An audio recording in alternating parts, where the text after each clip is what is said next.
Et vous êtes là? Notre rendez-vous sur monéglise.net, c'est dans 5 secondes. Attention, 5, 4, 3, 2, 1, c'est parti!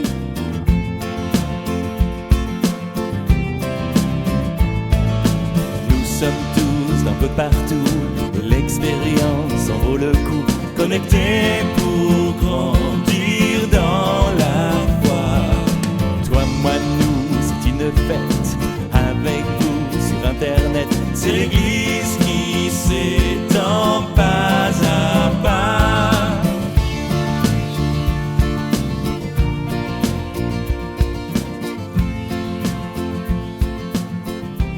Bonjour et bienvenue dans monéglise.net. C'est un réel plaisir de vous recevoir aujourd'hui, d'être connecté avec vous au travers de monéglise.net, au travers d'Internet, mais surtout au travers de l'amour de Dieu. Cet amour de Dieu qui est capable de renverser tous les murs. Jésus est venu pour renverser ce mur de séparation entre nous et Dieu. Il est venu aussi pour renverser ce mur de séparation entre vous et moi, entre chacun d'entre nous et notre prochain. Peut-être qu'il y avait de la séparation dans votre foyer, peut-être que vous étiez entouré de ces murs et Jésus est venu pour les exploser, pour les écrouler. Ça va être la bonne nouvelle que nous allons entendre tout à l'heure quand Patrice Martorano va nous apporter le message. Les murs peuvent tomber. Et peut-être vous vous sentez encore prisonnier ou prisonnière de certains murs, par exemple, comme cet ami qui nous écrivait, qui s'appelle Kyria. Et Kyria nous disait, je m'appelle donc Kyria, j'ai 33 ans, je viens de découvrir monéglise.net et je trouve formidable ce que vous faites au travers de ce site. J'aimerais vous compter parmi mes amis. Est-ce possible? Alors avant de lire la suite, je dis tout de suite oui, bien sûr. Nous sommes des amis. Vous pouvez vous connecter avec moi. Vous pouvez devenir ami avec moi sur Facebook. Vous pouvez devenir ami avec ceux qui se connectent à monéglise.net et dont vous voyez les noms ou les visages s'afficher autour de l'écran. Vous pouvez cliquer dessus et vous connecter ensemble. C'est le but de monéglise.net aussi. Elle dit, je suis une ex-témoin de Jéhovah, mais j'aimerais être réconcilié avec le Seigneur. Et voilà Kyria, donc on va prier pour elle, on va prier pour tous les internautes qui se sentent comme prisonniers de murs, prisonniers d'un système, mais qui aimeraient tellement découvrir le Seigneur. Peut-être prisonniers de leur passion, prisonniers dans leurs pensées, de pensées négatives, de pensées de dépression, de suicide. J'aimerais que dans cette connexion durant ce temps, alors qu'on va chanter les louanges dans un instant avec l'église d'ICC, alors qu'on va écouter la parole de Dieu, j'aimerais que quelque chose se passe dans votre vie. On va le demander à Dieu. Joignez-vous à moi dans la prière et demandons au Seigneur d'agir. Seigneur, merci. Merci vraiment pour ces amis internautes comme Kyria, Seigneur. Je te remercie pour elle. Pendant des années, elle était dans un système religieux. Elle ne connaissait pas la joie, la liberté des enfants de Dieu. Et je te prie de la bénir, Seigneur, alors qu'elle se connecte à monéglise.net, que quelque chose se passe dans sa vie, qu'une nouvelle naissance vienne pour elle, une nouvelle vie, une vie éternelle, la liberté des enfants de Dieu.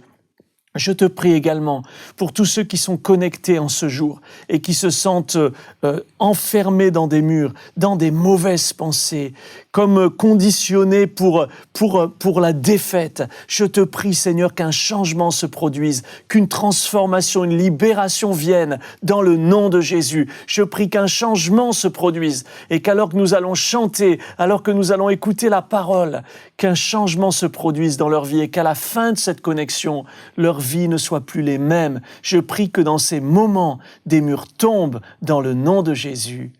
Amen. Amen.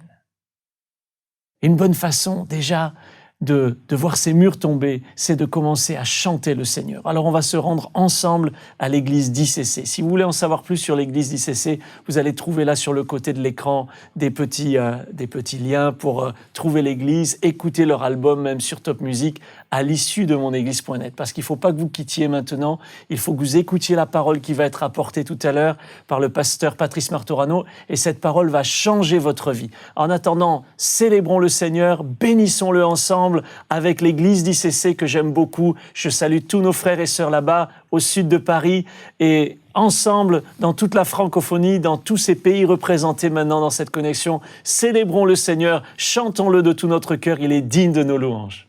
Je me livre totalement, mon Dieu, je me livre totalement, tu peux m'utiliser.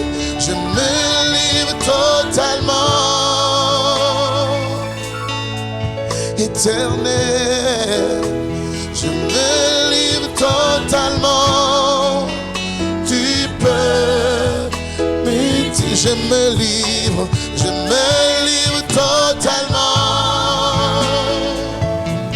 Seigneur Jésus, je me livre totalement. Tu peux m'utiliser. Je me livre totalement.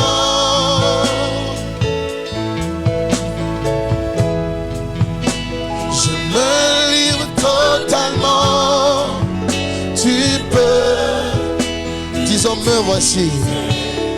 Me voici devant toi. Ma vie est entre tes mains. Je veux voir tes désirs se révéler en moi. Encore une fois, me voici, me voici, me voici devant toi. Ma vie est entre tes mains. Je veux voir, je veux voir tes désirs se révéler en moi. Je me livre totalement. Mon Seigneur, je me livre totalement. Tu peux m'utiliser. Je me livre totalement.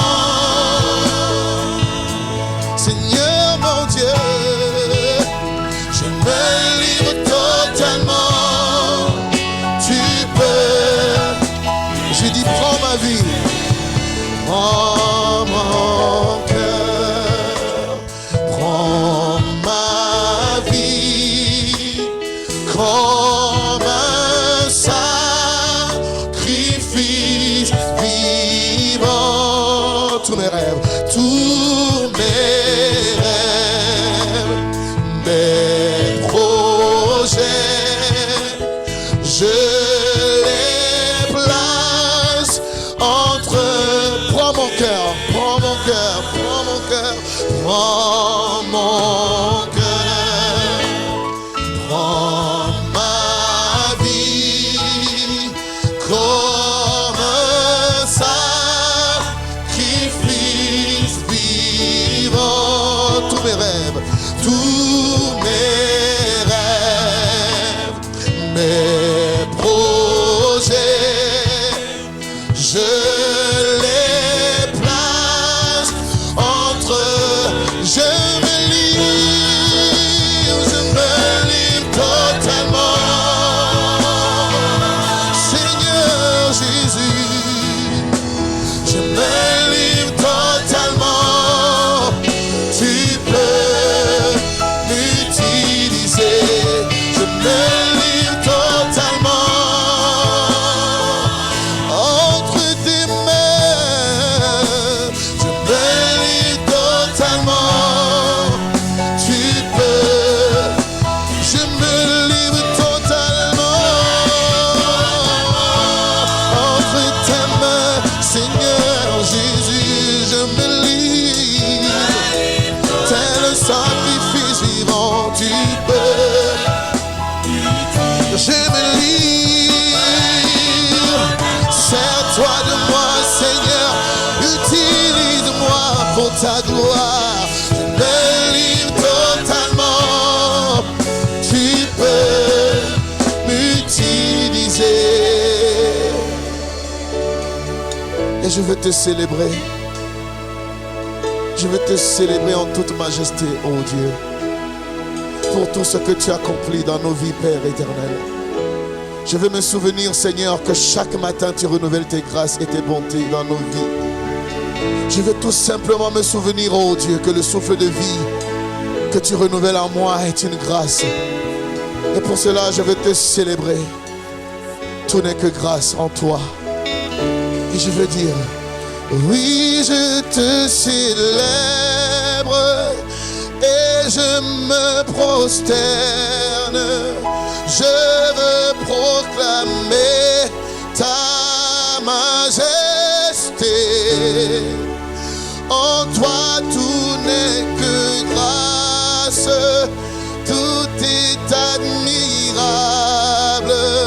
Dieu, tu es si grand et bon pour moi. Élevons la voix et disons tous, oui, je te célèbre et je me prosterne.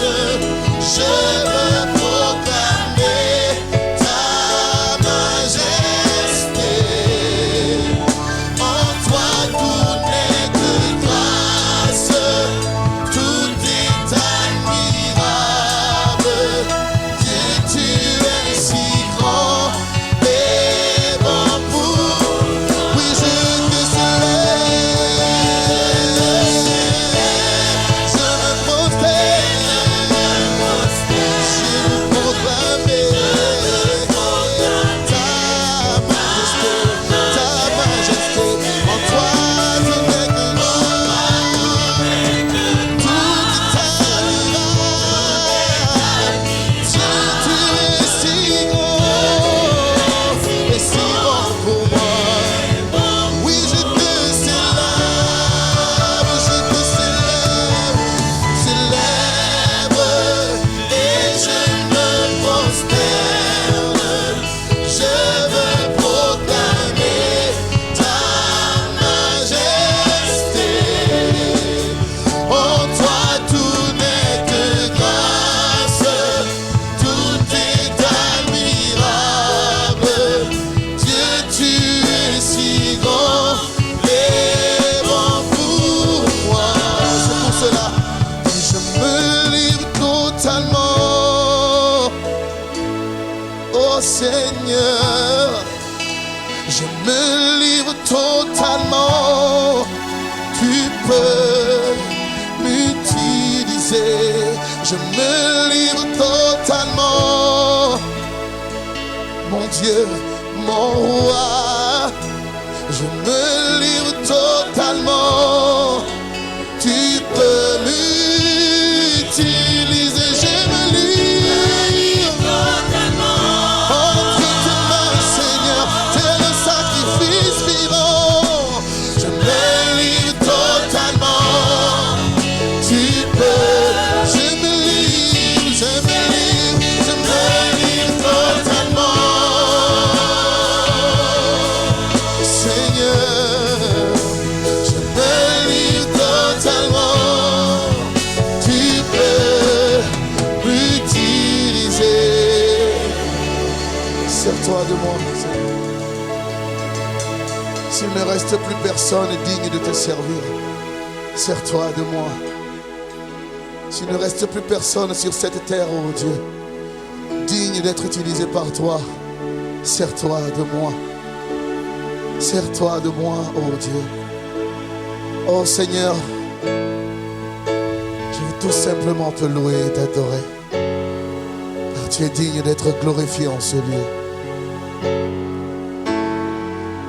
Qui est semblable au lion à l'agneau, assis sur le trône.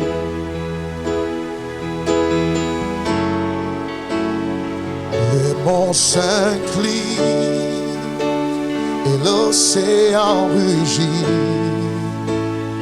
devant le Seigneur. Ils ont tous ensemble. Qui est semblable? Qui est semblable? Qui est semblable au lion à l'agneau, assis sur le trône. Les monts s'inclinent. Les monts s'inclinent et l'océan rugit. Et l'océan rugit devant le Seigneur. Louez Adonai. louez. Louez Adonai.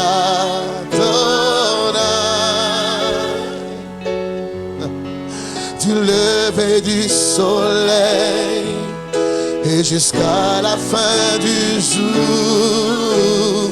Louez Adonai. Toutes les nations du monde, tous les anges et tous les saints te louent.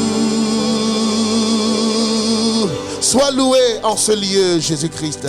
Tu es digne d'être élevé en majesté. Que toute langue confesse la seigneurie de Jésus-Christ en ce lieu.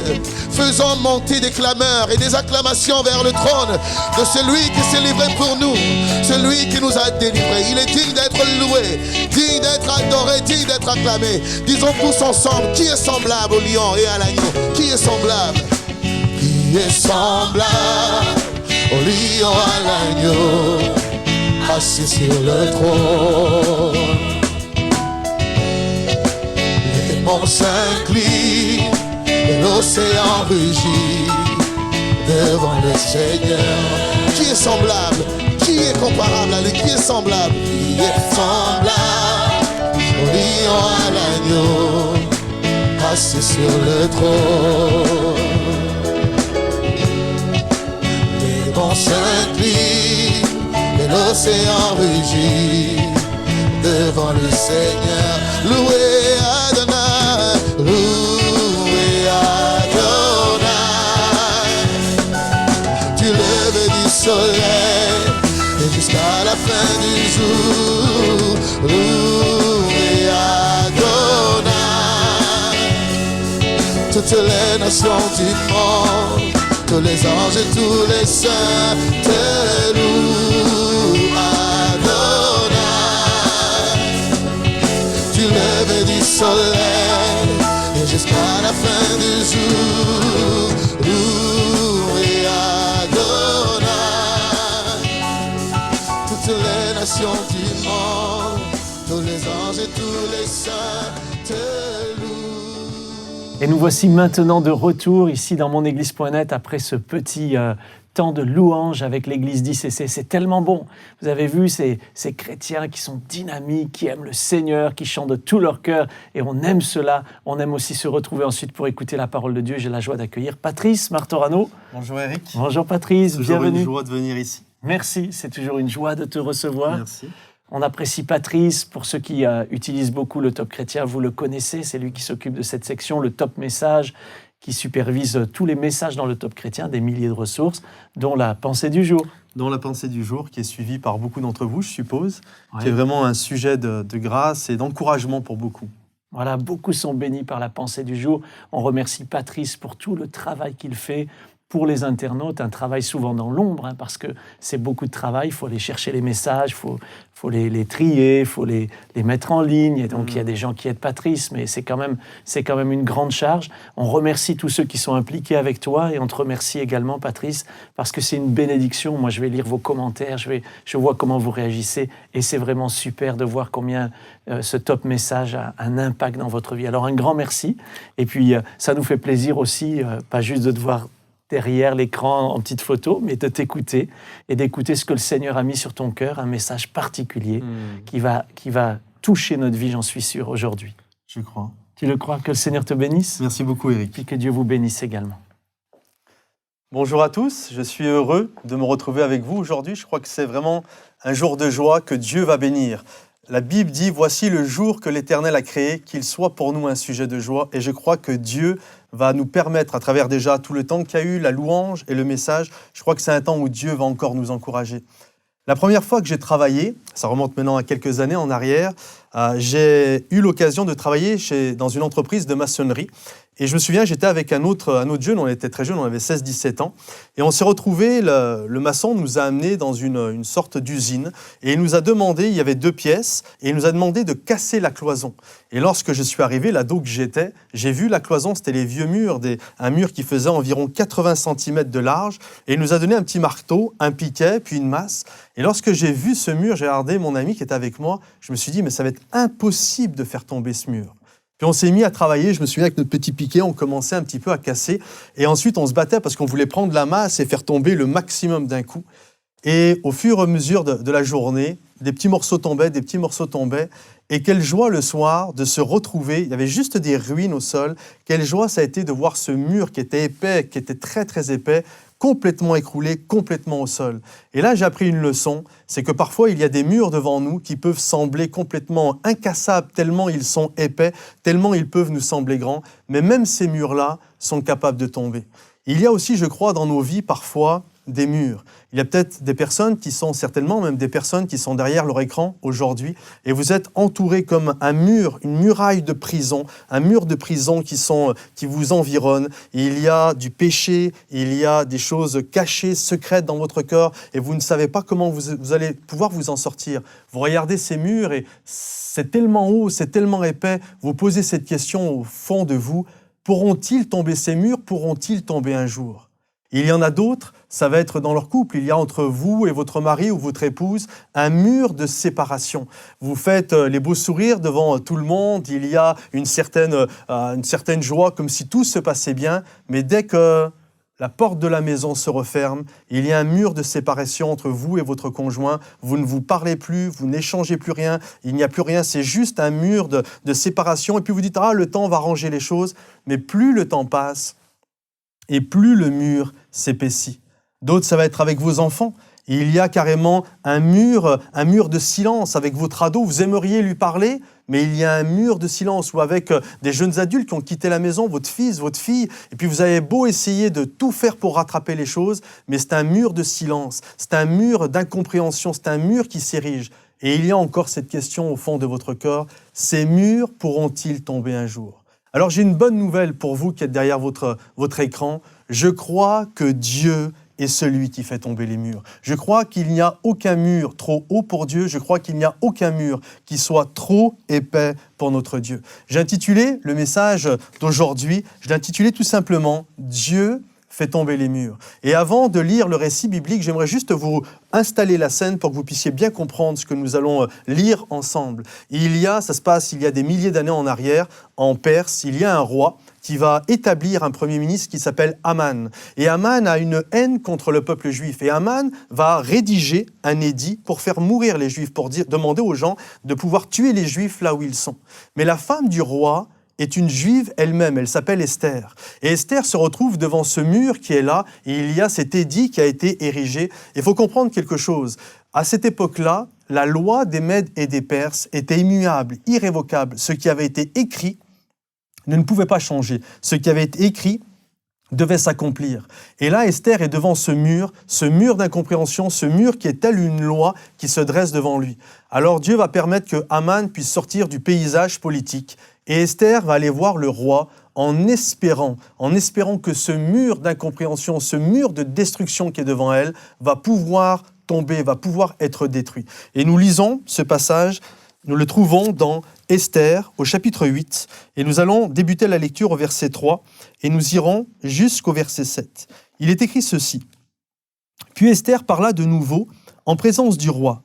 Elle se jeta à ses pieds, le roi et son mari, elle se jeta à ses pieds, elle pleura, elle le supplia d'empêcher les effets de la méchanceté d'Aman, l'Agagite, et la réussite de ses projets contre les Juifs.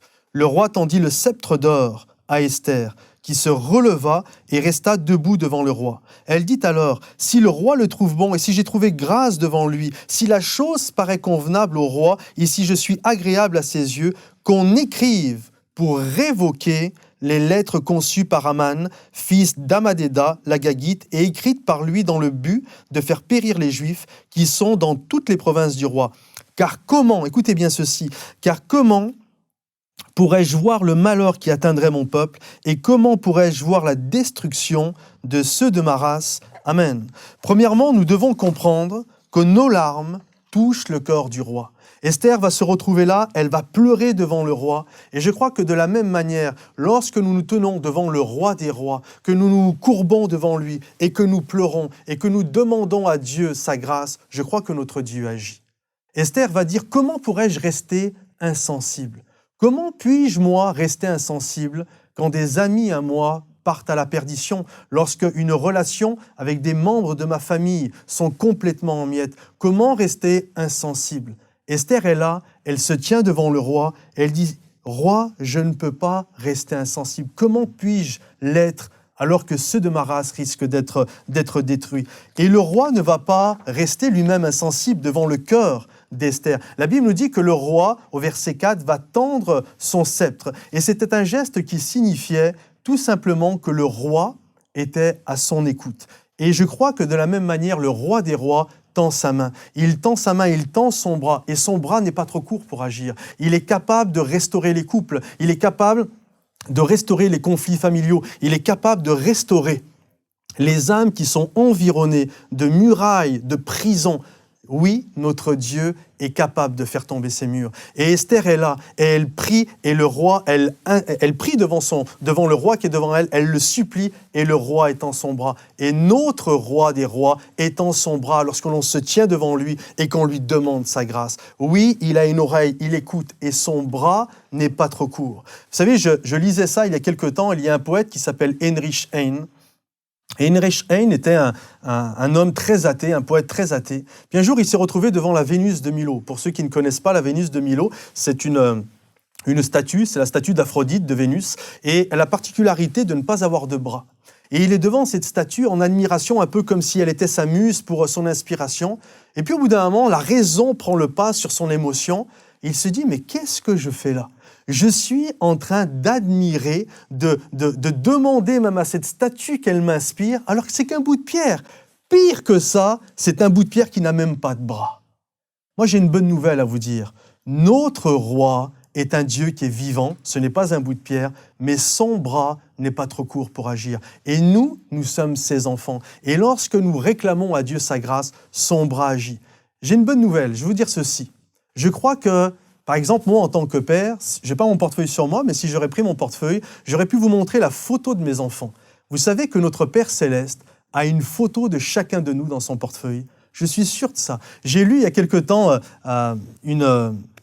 une petite histoire qui m'a vraiment fait sourire. Et il y a un papa qui a demandé à sa petite fille, il lui a dit « Écoute, il est tard maintenant, il faut que tu ailles te coucher. » Alors sa petite fille, elle avait tout juste 6-7 ans. Hop, elle monte à l'étage, sa chambre est à l'étage, elle rentre et puis elle va se coucher. Et puis au bout d'un moment, une demi-heure, 3/4 d'heure, le papa entend le tonnerre. Il entend les éclairs, vraiment, il y a vraiment une tempête qui est là. Alors il se dit « Ma petite fille, dans sa chambre, doit avoir peur. » Alors il va vite dans la chambre pour voir sa petite fille. Lorsqu'il ouvre la porte, il regarde dans le lit et personne. Il s'inquiète, mais elle est où? Et puis il se tourne et il voit les rideaux qui volent au vent. Et il voit sa petite fille qui est sur la balustrade et elle regarde le ciel alors qu'il y a des éclairs, la tempête, elle regarde le ciel et puis elle sourit comme ça. Alors le papa est là, il dit « Mais qu'est-ce que tu fais, ma chérie? Tu n'as pas peur des éclairs ?» Et la petite fille va lui dire ceci, elle va dire ceci à son papa. « Papa, ce ne sont pas des éclairs, c'est des flashs. Dieu me prend en photo. » Moi, je crois, oui, que Dieu nous a pris en photo.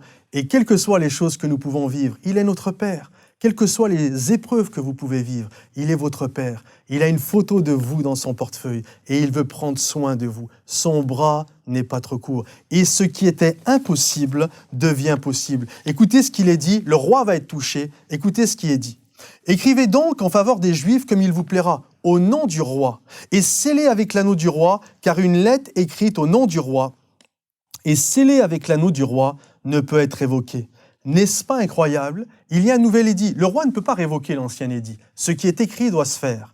Mais le roi qui a toute cette subtilité, il va rédiger un nouvel édit afin de bloquer le premier édit. Regardez ce qu'il va dire. Il va dire ceci par ses lettres.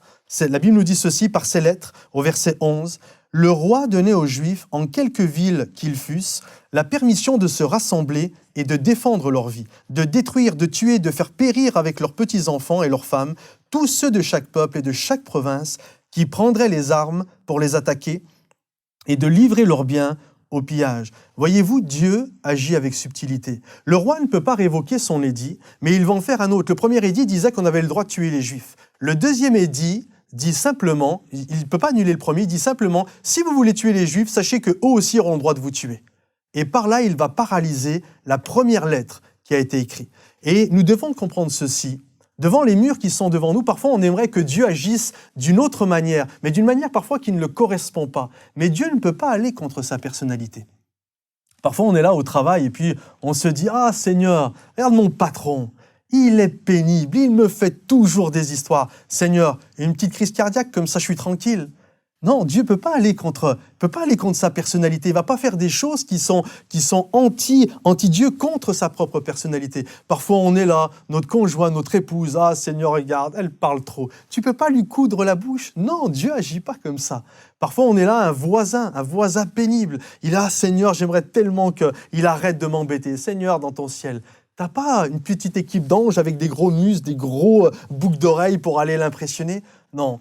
Dieu ne peut pas aller contre sa loi, mais il y a une chose qui est sûre, c'est que notre Dieu, de manière très subtile, agira. Il agira envers votre patron, il agira dans votre couple, il agira dans votre voisinage. Dieu est celui qui agit toujours. Amen. Et ce nouvel édit a réjoui le cœur de tout le peuple juif, parce que je crois que quand les murs s'effondrent, parce que lorsque ce nouvel édit a été rédigé, c'est un mur qui s'effondrait. Et quand les murs s'effondrent, alors il y a des chants de joie. Il y a des chants de joie qui retentissent. Écoutez ce qu'il est dit.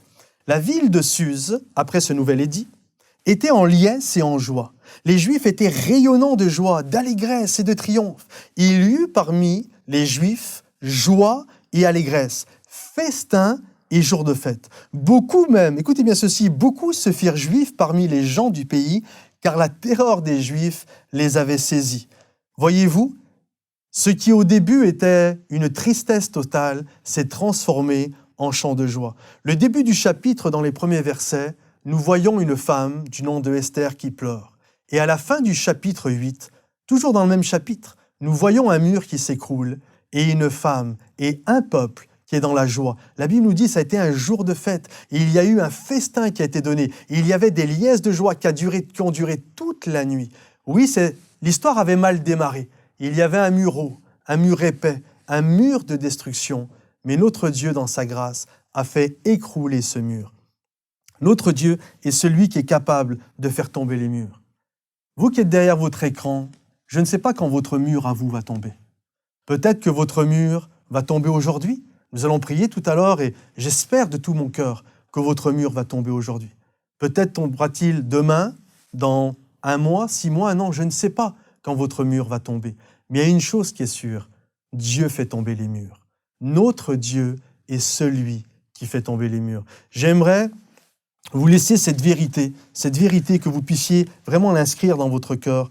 Aucun mur n'est trop haut pour le Seigneur, n'est trop épais pour le Seigneur. Je me souviens,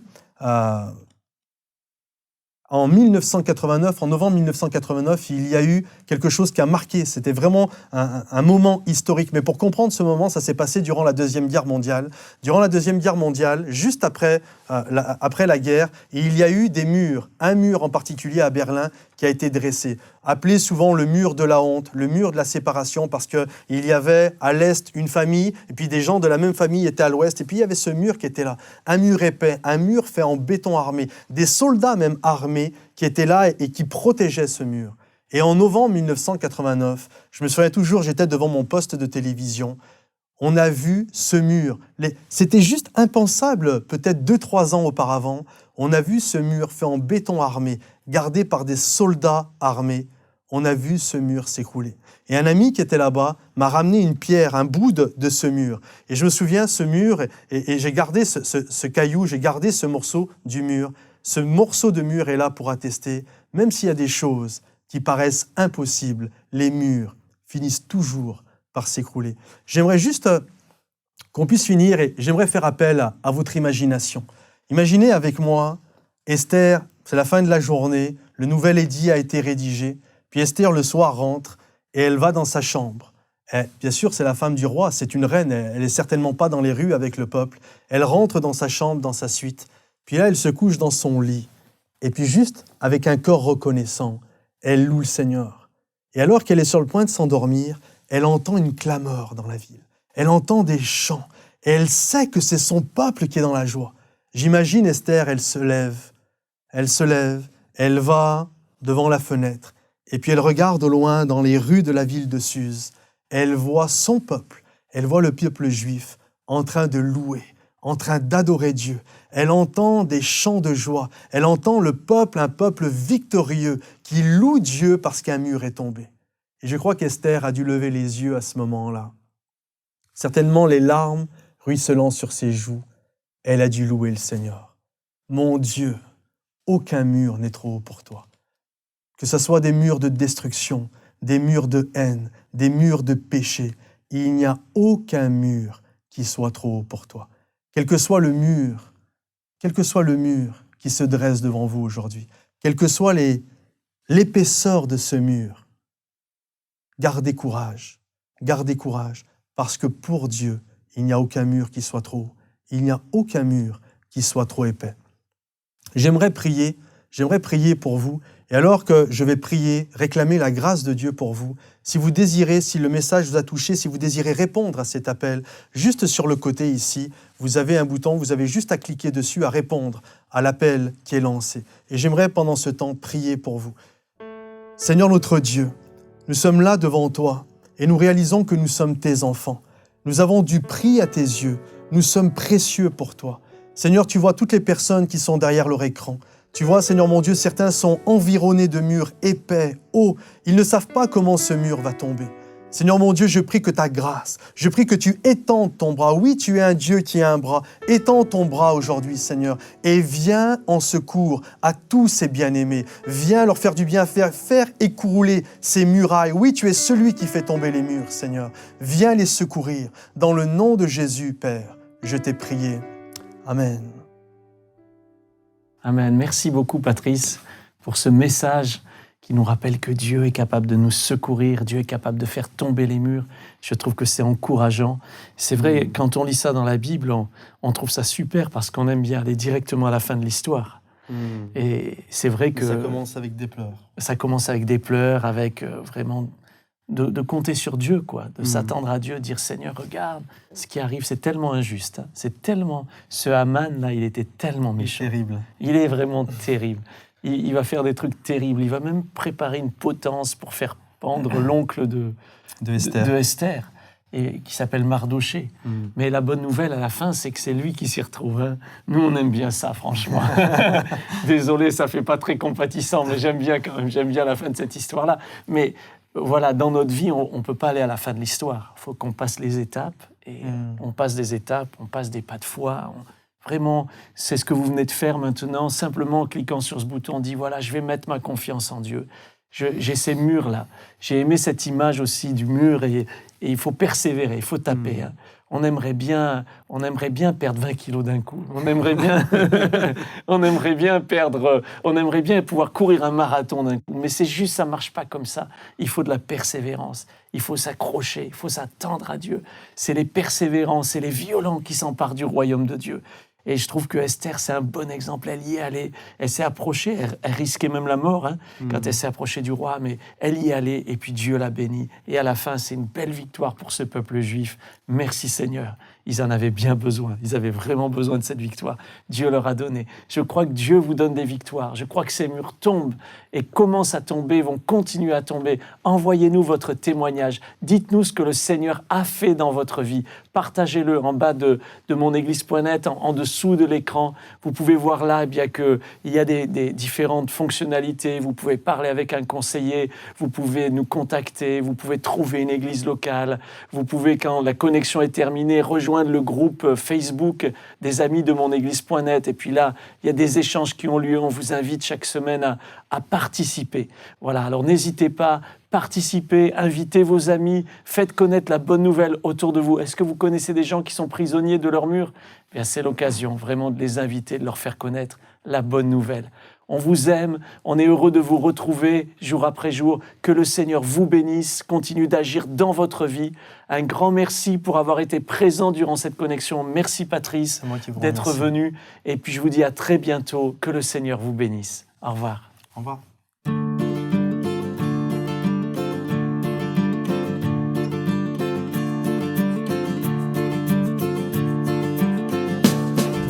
C'est écrit, car Dieu l'a dit, que c'est ici qu'est la vraie vie, la bénédiction en abondance.